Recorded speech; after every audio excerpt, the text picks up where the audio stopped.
We are the sum total of our dominant and most prominent thoughts. Napoleon Hill. As a man thinks within himself, so is he. Proverbs. These sayings lead us to recognize the power of our mind. Our actions are driven by our thoughts. That's why positive thinking leads to positive living. And the opposite is true. Negative thinking leads to negative living. You see, as we are surrounded by so much negativity in our world today, what we need to do is to discipline our minds so that as we think right, we live right. Allow me to share some keys with you as to how we can discipline this very important tool that we have. And these keys can either work for you or against you. So let's begin. Firstly, you can either kick yourself over the fact that you have these negative thoughts in your head, or you can know that it's normal to have these thoughts.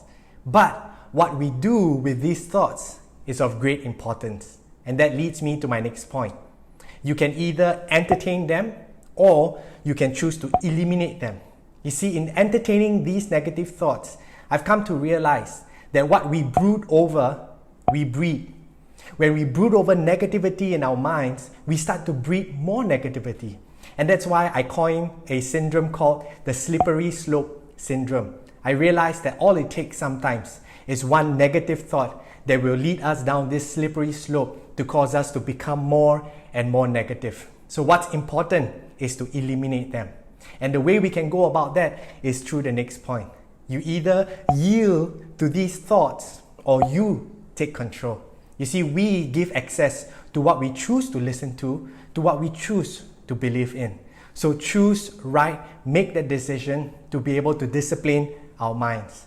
And finally, S, you can either stay silent, stay silo, or you can choose to surround yourself with a community that will support you. You see, we should not be journeying through this whole journey of trying to remove negativity from our lives, but sometimes it takes a community to be able to support us through, just as it takes a village to be able to raise a child. And I want to leave you with a saying just as I started with it. Here's another saying for you. Sir Winston Churchill once said, "A positive thinker sees the invisible, feels the intangible, and achieves the impossible." And I want to leave you with that. Take care and God bless you.